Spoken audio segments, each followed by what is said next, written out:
সাবরুম শহর আজ যেন এক অদৃশ্য বিশৃঙ্খলার মুখে।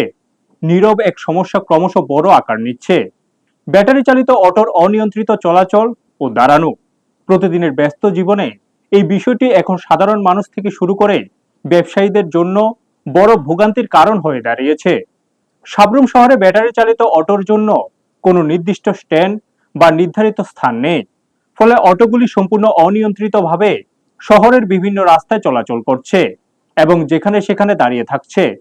বিশেষ করে প্রধান সড়ক ও বাজার এলাকায় রাস্তার দুই পাশে সারি দিয়ে অটো দাঁড় করিয়ে রাখার ফলে রাস্তা অনেকটাই ছোট হয়ে পড়ছে।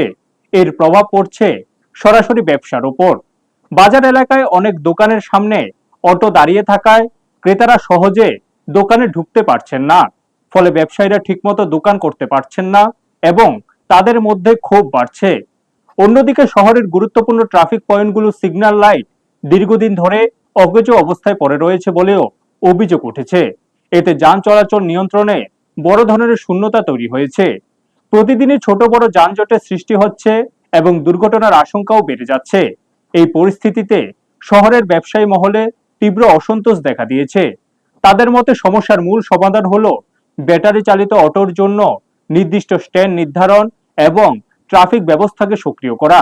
সাবরুম বাজার কমিটির সম্পাদক শুভঙ্কর দেবনাথ বলেন, শহরে নির্দিষ্ট জায়গা না থাকায় অটো চালকরা যেখানে সেখানে গাড়ি দাঁড় করিয়ে রাখছেন, যার ফলে সাধারণ মানুষ ও ব্যবসায়ী উভয়ে সমস্যায় পড়ছেন।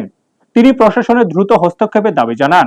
তিনি আরো জানান, খুব শীঘ্রই আরক্ষা প্রশাসন ও মহকুমা শাসকের দৃষ্টি আকর্ষণ করা হবে, যাতে দ্রুত কার্যকর পদক্ষেপ নিয়ে শহরের যানবাহন নিয়ন্ত্রণে আনা যায় এবং সাধারণ মানুষের ভোগান্তি কমানো সম্ভব হয়। ব্যুরো রিপোর্ট, নিউজ তৎকাল 24। সাবরুমের ব্যবসায়িক এবং জনস্বার্থ এই দুটো বিষয়ের প্রতি গুরুত্ব দিয়ে একটি গুরুত্বপূর্ণ বিষয় নিয়ে আমি প্রশাসনের দৃষ্টি আকর্ষণ করছি। বর্তমানে দেখা যাচ্ছে সাবরুমে পেট্রোল চালিত অটোর সংখ্যা যেমন রয়েছে, ঠিক তেমনি তার পাশাপাশি ইলেকট্রিক চালিত অটো বা ই অটোর সংখ্যা দিন দিন প্রচুর হারে বৃদ্ধি পাচ্ছে এবং এর ফলশ্রুতিতে আমরা দেখতে পাচ্ছি পেট্রোল চালিত অটোর জন্য একটি নির্দিষ্ট পার্কিং এর বা অটো স্ট্যান্ডের ব্যবস্থা থাকলেও ই অটো বা ইলেকট্রিক অটোর জন্য কোনো নির্দিষ্ট পার্কিং স্থান নেই। সমস্যাটা যেটা মেনে যে আমি সাবরুমের একটা দোকানদার, আজকে প্রায় 18-19 বছর দোকানদার করতে আসি। একটা 1-1.5 বছর বিগত 1-1.5 বছর দেখতে আসি। এখানে মেন রোডে কিছু টিউ রাখতে দিতে আছে, টিউটি রাখতে আপনার দোকানের সামনে রাখতে দেয়। আমরা নিজেরও দোকান ঢুকতে পারি না, মানে তারা প্রত্যেক দিন জামালা কলম লাগে। কিন্তু একটা কাস্টমার আসলে কাস্টমাররা কিন্তু দোকানে বাইরে ঢুকতে পারে না।